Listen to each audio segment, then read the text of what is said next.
Muy buenas tardes amigos, nuevamente Aníbal González, analista investigador en geopolítica, en nuestro canal llamado El Despertador, Despertador de Conciencias. Una vez más, por pedido de seguidores, de personas que se acercan y le dan una vista a los videos que publico periódicamente en el canal YouTube, me han pedido que hable en realidad sobre dos temas fundamentales: el tema ucraniano, Rusia-Ucrania, y el tema de lo que está produciendo en Europa los aranceles aplicados por Donald Trump.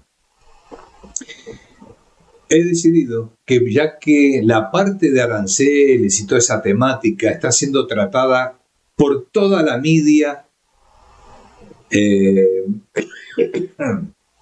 tanto sea la media de las élites como las medias no alineadas, como la nuestra, por ejemplo, están todos abocados a ese tema de los aranceles.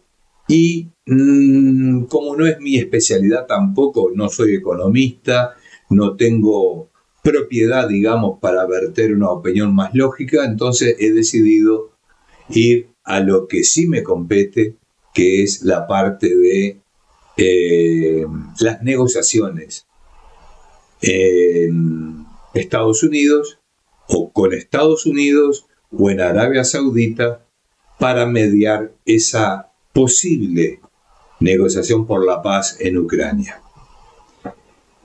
Nuevamente, tengo que decirlo nuevamente, desde el principio, inclusive desde el principio de la guerra, desde aquella negociación fallida del mes de marzo del 2022, cuando Rusia había presentado un plan de paz y Ucrania estaba a punto de firmarlo, solo que pidieron conversarlo con sus socios antes de firmar, pero que estaban convencidos de que era realmente la solución más práctica para el momento.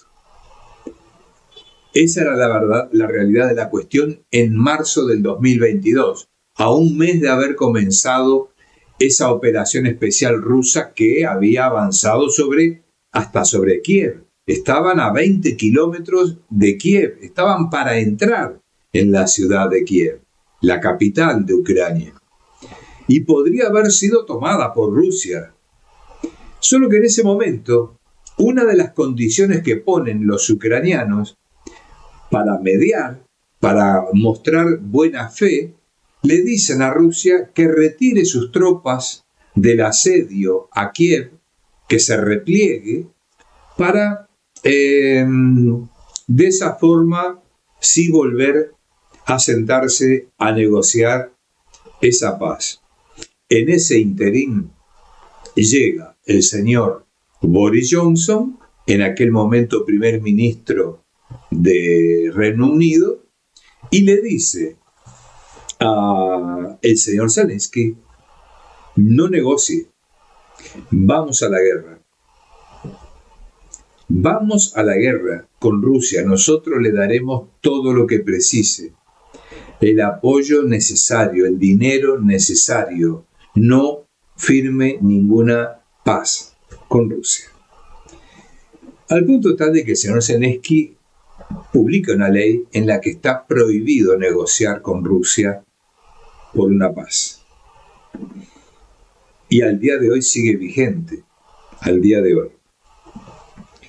Resultado que tenemos hoy es, voy a volver hasta un año atrás, un poco más de un año atrás, cuando en un programa de Miguel Ruiz Calvo fui entrevistado.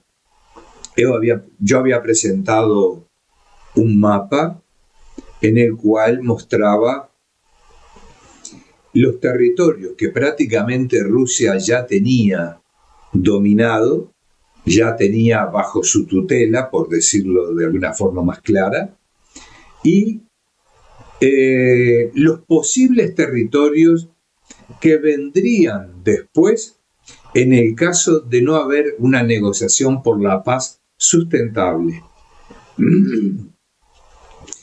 Entre ese mapa que muestro, yo puse en signo de pregunta el Oblast de Sumy, que está en frontera con Kursk.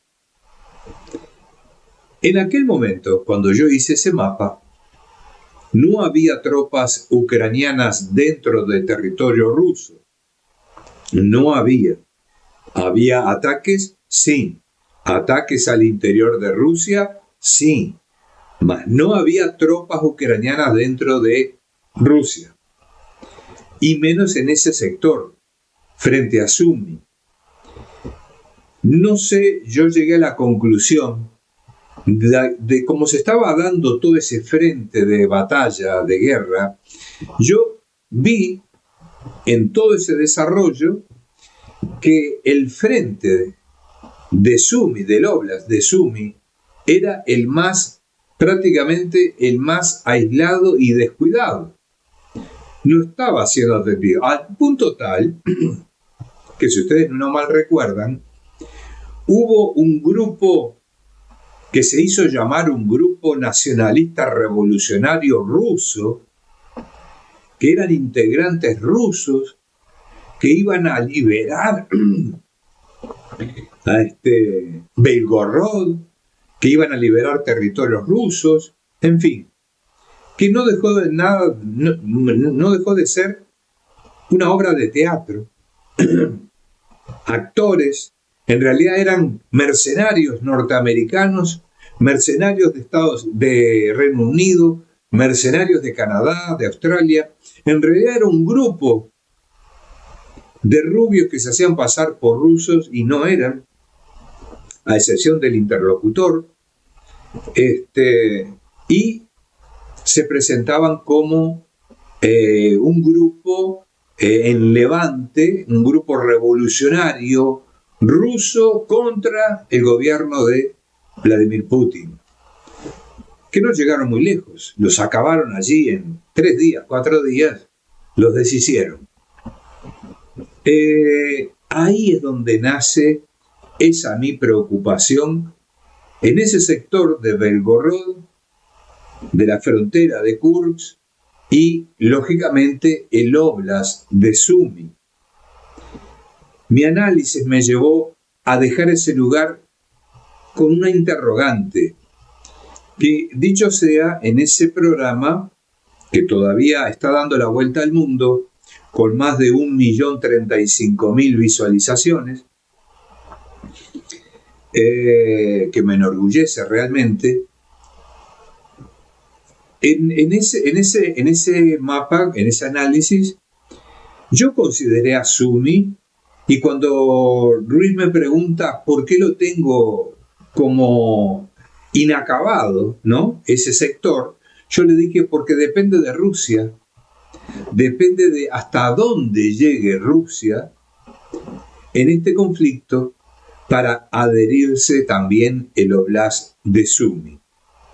Si Rusia adhiere Sumy a sus tierras recuperadas, por decirlo de alguna manera, Rusia, después de Sumy, va a mirar al oeste hacia Odessa. Odessa para mí siempre significó un lugar muy clave en toda esta estrategia militar y en toda esta geopolítica. ¿Por qué? Porque hay intereses reales y verdaderos sobre Odessa por parte de Reino Unido. Y esto viene de mucho antes, no es solamente de ahora. El Reino Unido tenía interés en Odessa por sus puertos. No nos olvidemos que Odessa tiene allí aproximadamente 5 puertos. 5 puertos. Esa región de Odessa es la que abre al mundo toda Ucrania. Pero también también, Odesa está de frente a Crimea, o sea, de frente a la base más grande que tiene Rusia en el Mar Negro. La flota naval del Mar Negro descansa allí, muy cercanos. Entonces, ahí es donde está el riesgo estratégico y militar para Rusia. Si Rusia cierra, ya a Ucrania les quitaron el mar de Azov, que estaba así enfrente a Rusia, enfrente y a espaldas de Crimea. O sea que al mar de Azov tenían acceso los ucranianos también, aparte de los rusos. Y por ende, la OTAN tenía acceso al mar de Azov. En este conflicto, Rusia se apoderó de toda esa área y el mar de Azov pasó a ser ahora un mar interno de Rusia, exclusivamente de Rusia. El Mar Negro, sí, en cambio, está compartido por Rusia, por Ucrania hoy, por Moldavia y por Rumania, y lógicamente que Turquía, que es la que tiene el poder de dar el acceso a ese Mar Negro. Por eso las relaciones con Turquía por parte de Rusia no pueden ser muy grotescas, no pueden ser muy violentas, tienen que ser buenas relaciones. Hasta el momento, con el señor Erdogan al frente de la política de Turquía, no ha sido difícil para Rusia mantener un poco de cintura, diría yo, para tener buen trato con Turquía. Pero también obligada a Rusia a concederle ciertas cosas que pide Turquía en Oriente Medio, como el caso de lo que sucedió en Siria. Entonces, ¿cuán importante es Odesa? Es importante no solamente estratégicamente militar, sino económicamente para Rusia es importante también. ¿Por qué es importante en esta guerra, en este conflicto? Porque la OTAN no llegaría a tener ninguna base portuaria ni ninguna base aérea en el área fronteriza frente a las costas rusas. Les quitaría esa ventaja que Estados Unidos, la OTAN, quiere tener. Inclusive en el puerto de Constanza, en Rumania, o Rumanía, como le llamen algunos, Romania, en Constanza, Estados Unidos está construyendo la mayor base portuaria y aérea militar de la OTAN. La más grande de todas, va a estar allí. Eso ya de por sí es una amenaza. ¿Por qué? Simple. De un lado estaría Constanza y del otro lado estaría Turquía enfrente.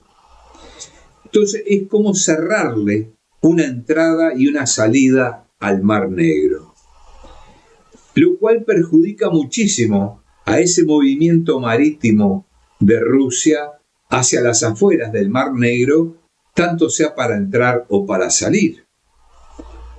Entonces es ahí donde esta negociación por la paz está generando que en esa reunión con Donald Trump, esa negociación con Donald Trump, no solo se trate de Ucrania, sino también de resolver esa amenaza grande que existe y potencial contra Rusia en la entrada liberada y salida del Mar Negro hacia el exterior.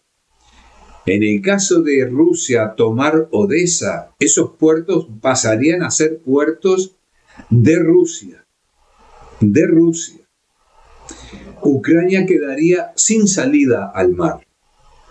Pero ahora se suma a todo esto Polonia, que dice tener el interés de comprarle a Ucrania el derecho a la salida al Mar Negro.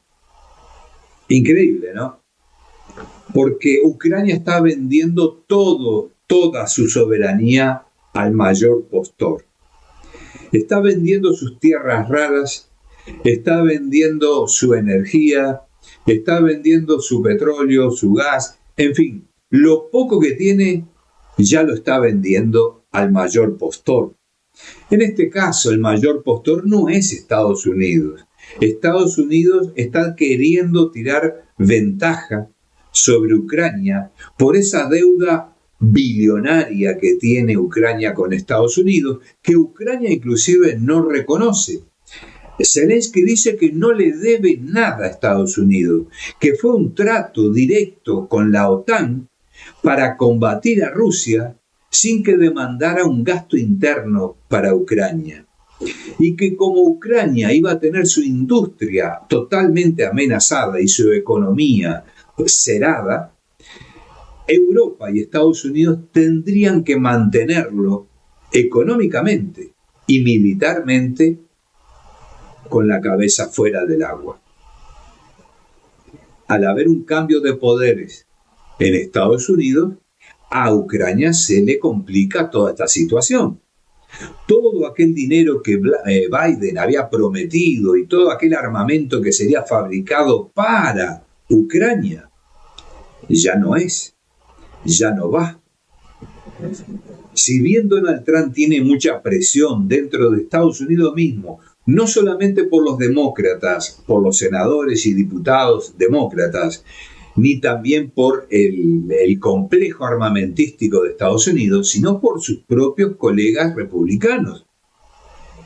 Hay republicanos que están insistiendo de que debe de mantener la ayuda a Ucrania para no permitir el triunfo de Rusia en este conflicto. Solo que hay un problema aquí, y grave, y muy importante, muy importante. Una cosa es apoyar a Ucrania con armamento, con instructores, con entrenadores que entrenan a los equipos, a los futuros reclutas del ejército ucraniano, y otra cosa es que tome acción directa Estados Unidos en este conflicto. ¿Qué ocurrió en Kursk?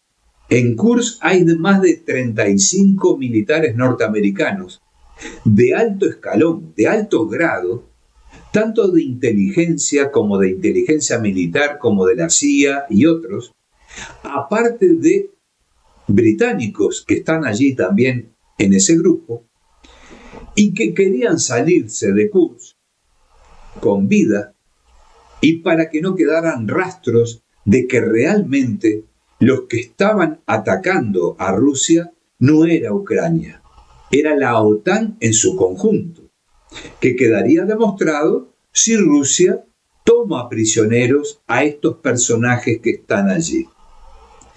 Hoy, esos personajes están rodeados en un lugar que Rusia no quiere bombardear, no quiere arrasar, porque saben que los tienen allí, a todos juntitos, sin poderse mover, y solo están esperando porque los tienen tan rodeados que no tienen acceso a agua, a alimentos, a municiones, a nada. Inclusive Ucrania está enviando tropas, gran contingente de cantidad de tropas a Belgorod para ver si consigue distraer la atención de Rusia de ese grupo que está allí preso, mas Rusia no cae en esa jugada, está enfrentando a los ucranianos en Belgorod con tranquilidad absoluta y continúa el cerco en esta ciudad donde tiene sitiados a estos elementos de la OTAN. En el momento que estos señores sean hechos prisioneros de guerra, la situación muda tan favorablemente a Rusia que Estados Unidos prácticamente va a tener que darle lo que quiera a Rusia para evitar una guerra directa. ¿Por qué digo para evitar? Porque más allá de que se muestre como la gran potencia mundial, como el gran ejército más grande del mundo, y todo lo que nos dicen la propaganda todo el tiempo, a toda hora, no es tan así. Estados Unidos no está preparado para enfrentar a Rusia. No está preparado para enfrentar a Rusia. Rusia tiene un poderío inmensamente tan grande que escapa a los cálculos finales de Estados Unidos. Estados Unidos sabe que si Rusia toma en serio un ataque contra Estados Unidos, no va a ser con drones con cargas de 50 kilos de explosivos, no va a ser con drones con carga de 100 kilos de explosivos, van a ser con misiles que van a llevar cargas tan grandes y tan letales que va a ser tan parecido a una guerra nuclear que nadie querría. Estados Unidos lo sabe. Los Oresnik, esos misiles que mostró Rusia tener y que los usó con muy poca carga y no carga nuclear ni carga termobárica tampoco, pero demostró lo que significaba un solo lanzamiento de uno de esos misiles. Ustedes imagínense 360 misiles de esos cayendo en las bases militares de Estados Unidos, cayendo encima de un portaavión norteamericano. Eso, así, tal cual. Entonces, ese ejército tan poderoso del mundo quedaría prácticamente desmembrado, descuartizado en pocas horas. Y Estados Unidos lo sabe. Y inclusive esa amenaza le hizo Irán. Irán le hizo saber que si Estados Unidos comete el error de bombardear a Irán o de intentar bombardear a Irán, sentirán en carne propia, en sus propias bases cercanas a la frontera con Irán, el poder misilístico de Irán, y sus portaaviones no serán más que hojalatas hundidas en el agua.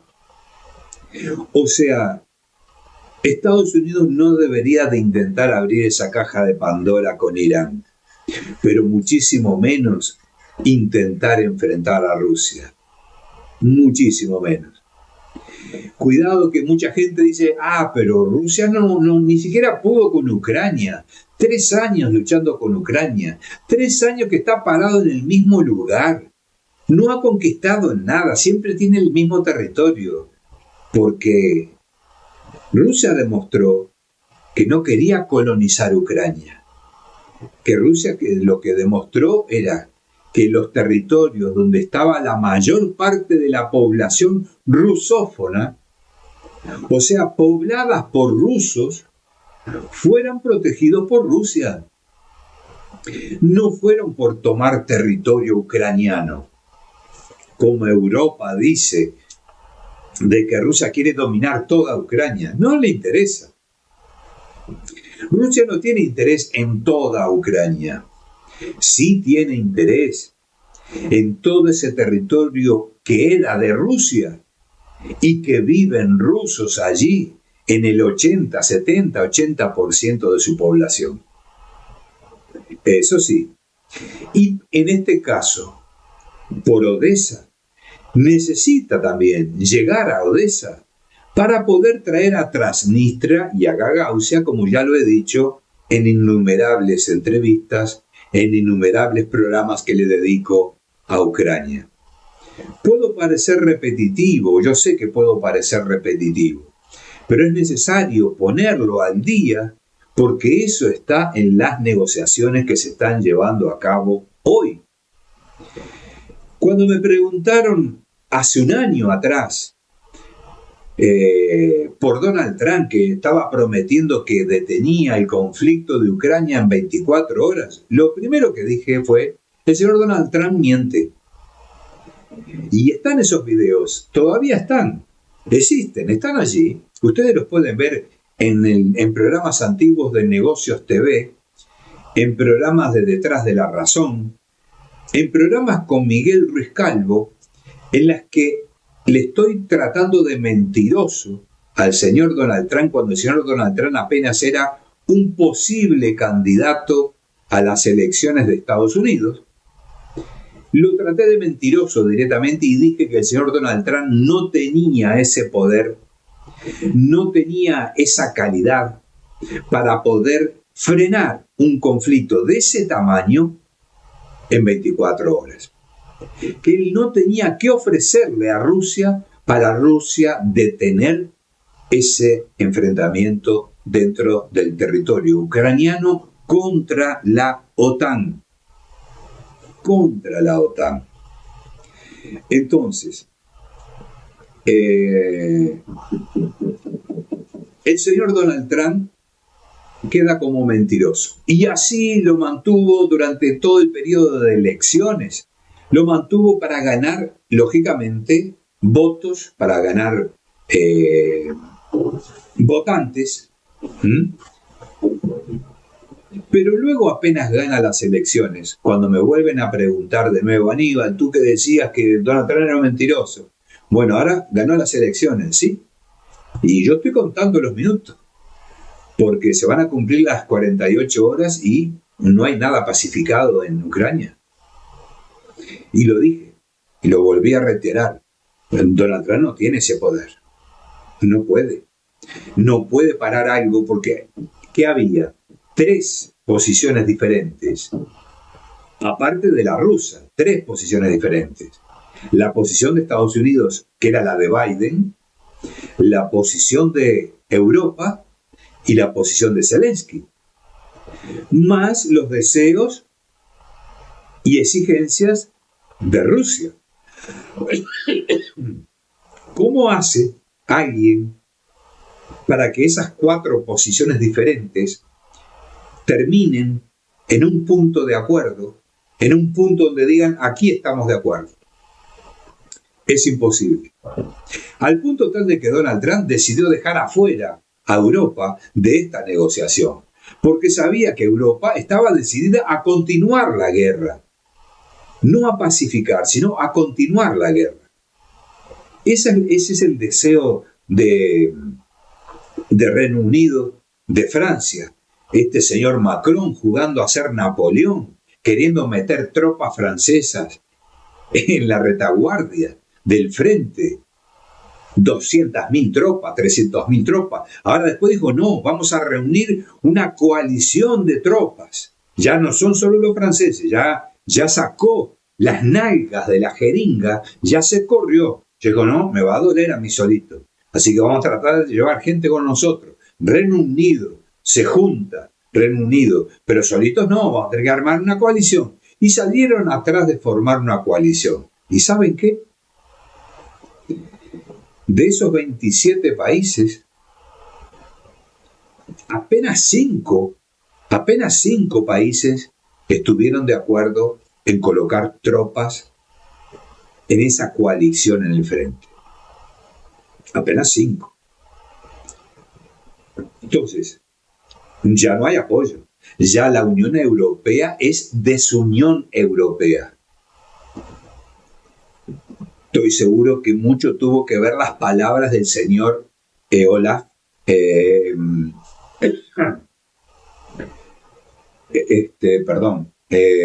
primer ministro de Hungría, ante la Unión Europea, cuando dijo que quien estaba decidido a mandar a sus hijos, a sus esposos, a sus padres, a una guerra sin sentido, sin fundamento. Rusia no le declaró la guerra a Europa. Rusia le declaró la guerra a la OTAN, que es diferente, porque está luchando contra la OTAN, no está luchando contra Ucrania. Ucrania es el territorio que la OTAN escogió para enfrentarse con Rusia. El cráneo, el cerebro de todo esto es la OTAN. Es la OTAN. Y eso es lo que mucha gente no alcanza a entender. No pudo con Ucrania, Rusia no pudo con Ucrania. ¿No pudo con Ucrania? Está pudiendo con 33 naciones que están luchando contra Rusia, no contra Ucrania. ¿Y quién está dentro de Ucrania? Rusia. Rusia no se fue de Ucrania. Rusia no retrocedió. Quiere decir que aquí Rusia es la que demanda, Rusia es la que exige. Y falta muy poco, para que el señor Zelensky se vea obligado a entregar el gobierno, ya sea a una junta militar o a un posible,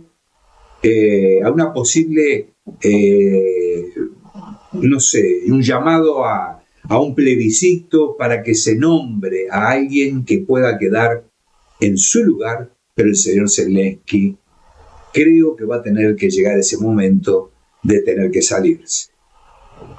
No es posible negociar nada en Ucrania con el señor Zelensky. El señor Zelensky ya debería estar fuera del gobierno ucraniano. Mas Estados Unidos está atado de pie y manos. ¿Por qué? Porque Reino Unido y Francia son los que están apoyando al señor Zelensky 100%. Pero no porque les caiga simpático, no porque les sea amable y bonito, no. Es por los intereses que tienen Francia, Reino Unido, en esas tierras raras, en ese puerto de Odessa, en esa salida al Mar Negro, para complicarle la vida a Rusia. Nada más que para eso. Esa es esa rusofobia que se levantó contra Rusia, eso de que envían a la gente a juntar comida, agua, para 3 días, porque en cualquier momento entramos en guerra contra Rusia, y si no es en guerra contra Rusia puede ser una pandemia, dijeron. Eso fue lo que dijo la señora Ursula von der Leyen. Prepárense para una posible guerra o para una posible pandemia. O sea, estos están decididos a cualquier juego, a lo que dé mejor. ¿Para qué? Para tener a la población apretada, cerrada, encerrada, atemorizada, dominada. Y mientras van largando proyectos y votando proyectos que son y que van en contra de la población y del ciudadano europeo, que ataca todas sus libertades, estos están aprovechando todo esto para implementar leyes, nuevas reglas, y que la gente va a tener que aceptar sí o sí, porque las están votando todos estos atorrantes europillos, como dice un colega, que toman decisiones totalmente contrarias a los deseos del ciudadano europeo. O sea, no les importa nada lo que piensa el ciudadano europeo. No les importa lo que quieren los ciudadanos europeos. No. Ellos solo están escuchando las órdenes de las élites y votan las leyes que las élites quieren que ellos voten. Ese Foro Económico Mundial que pensábamos que ya lo teníamos prácticamente destruido, ahogado, con la cabeza totalmente abajo del agua. No, señores, sigue respirando. Está sufriendo. Ha sufrido bajas y pérdidas, pero no está derrotado. Ellos continúan en las sombras trabajando y diseñando esa Europa dominante, pero esa Europa dominante hacia el ciudadano europeo. Aquí no estamos hablando de que ellos se quieran poner como dominantes del mundo. Ellos quieren dominar Europa toda primero.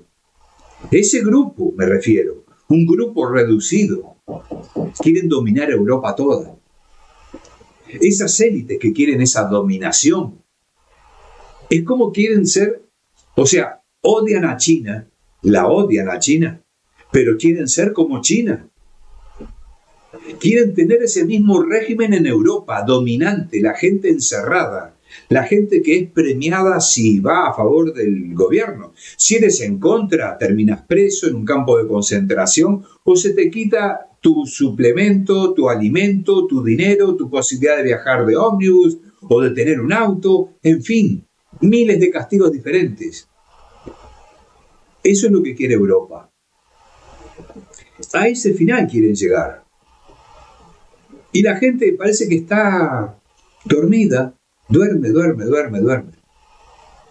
Y mientras suenan bombos y platillos y alertas y sirenas por la economía, por esa inflación que viene galopante, mundial, no solamente para Estados Unidos, no solamente para alguna nación europea, esto es mundial.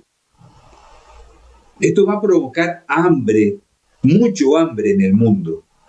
¿Y quiénes están provocando esto? Ellos. Lo están provocando adrede. Esa es la forma que tienen ellos de resetear este mundo, sin llegar a la Tercera Guerra Mundial. Porque lo que ellos querían era realmente una Tercera Guerra Mundial. Y el primer batacazo lo dieron en el 2020 con una falsa pandemia. Y les salió errado el disparo. No hubo tanta gente, ellos pensaron que el mundo todo iba a caer. Apenas consiguieron el 40%. Y para ellos el 40% era inadmisible, porque ellos pensaban en el 70% y en el 80% de éxito. Y tuvieron la mitad. O sea que fue un fracaso para ellos en el 2020. Llegó la guerra de Ucrania y acabó con la pandemia, se acabó el problema de salud. No hubo más nada en el mundo, ninguno cayendo de COVID. Aunque ahora digan y sigan sosteniendo algunos que dicen, fulano murió de COVID. Mentira. No crean eso, por amor a Dios. Siguen mintiendo. La gente muere por neumonías maltratadas, sí. La gente muere por mala praxis, sí. La gente muere por inanición, sí, también. La gente muere por pobreza, porque no puede pagar un médico, sí. La gente muere porque no logra un tratamiento efectivo, porque le demoran 3 años para atenderle un profesional. O demoran 1 año o 2 para comenzar un tratamiento. La gente muere por eso.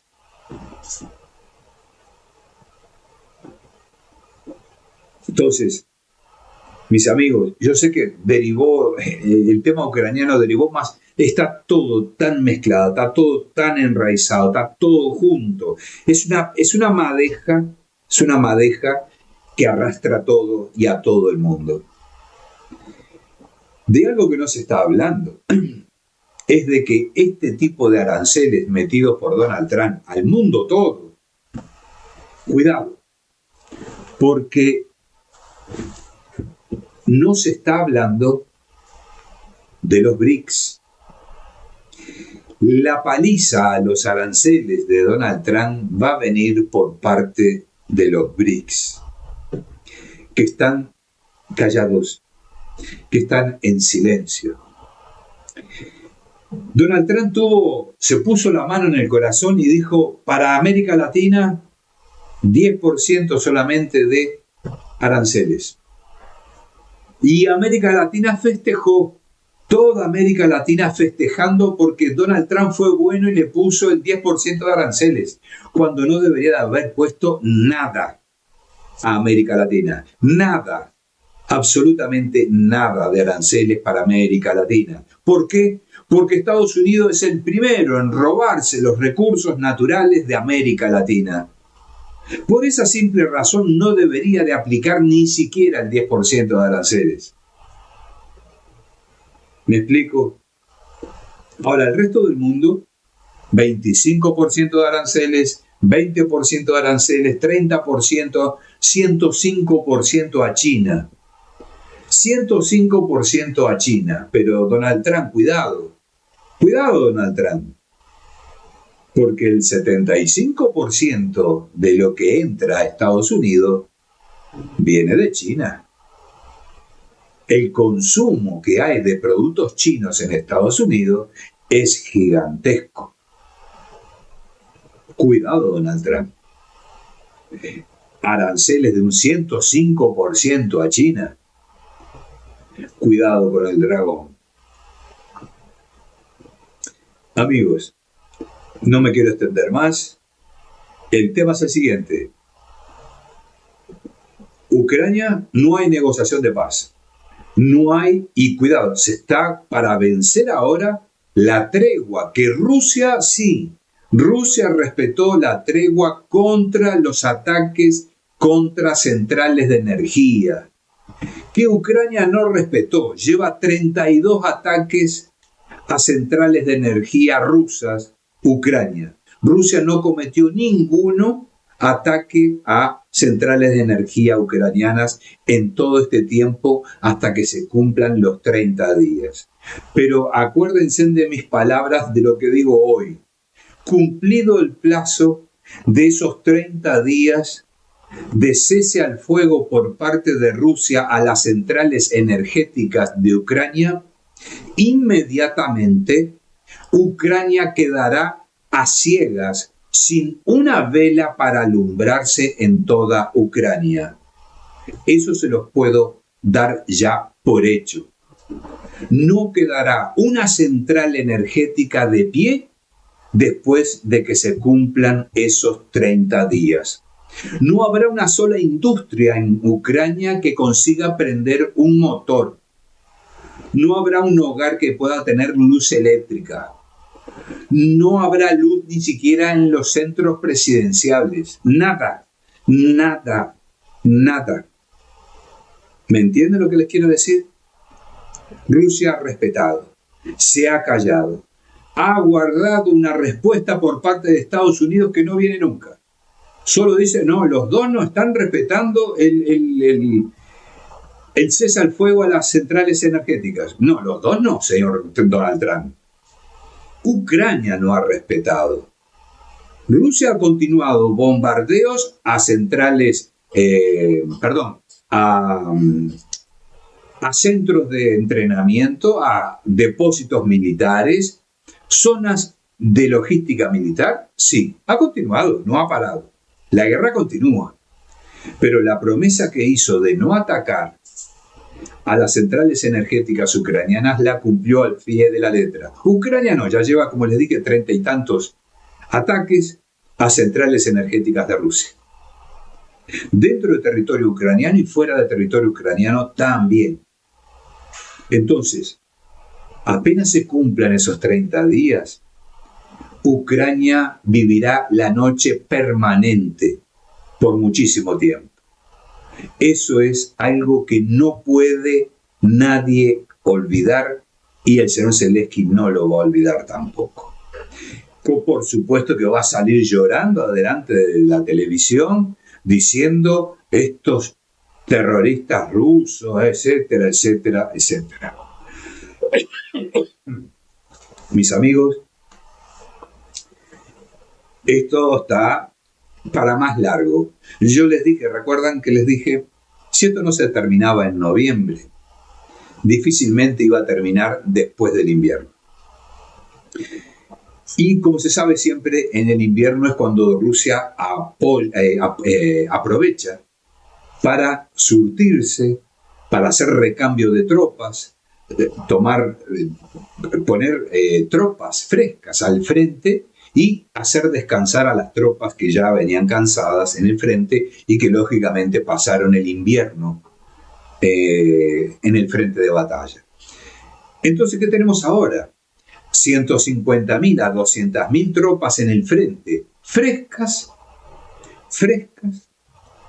otras 250.000 tropas frescas, entrenadas en la retaguardia y todavía entrenando 160.000 tropas entrenando muy cerca de la frontera ucraniana. Algunas de esas tropas serán dirigidas a la frontera de Bielorrusia para apoyar al ejército bielorruso para custodiar esa frontera. que es muy extensa también, porque tiene frontera con Polonia también. Hay que tener muchísimo cuidado. Las filtraciones de la inteligencia polaca, de la CIA, del Reino Unido entran por cualquier parte. Por cualquier parte. Entonces, mis amigos, si fue de vuestro interés, si les gustó lo que acabamos del tema de tocar sobre Ucrania y ya tocamos prácticamente todo, ¿no? Lo que tenía que ver con esto. De los aranceles no íbamos a hablar, terminamos hablando un poco también. Pero está todo tan mezclado, está todo tan interactuado, todo junto. Todo tiene que ver, la economía, la guerra, la media, todo está envuelto y no hay otra que verlo, porque el que no quiera verlo está ciego con los ojos abiertos. Los quiero mucho, espero ese like por parte de ustedes, su opinión, lógicamente, la de siempre, sea una crítica también, sea como algunos ya están exponiendo sus propios análisis. Me encanta ver que seguidores usen su inteligencia, su propio pensamiento crítico y me dan sus opiniones. Es excelente, excelente, me encanta, me encanta. Los leo a todos, les respondo a todos. Así que mis amigos, hasta un nuevo encuentro entonces y espero que les haya gustado. Un abrazo, un like, una opinión y preguntas si las tienen, ¿ok? Un abrazo.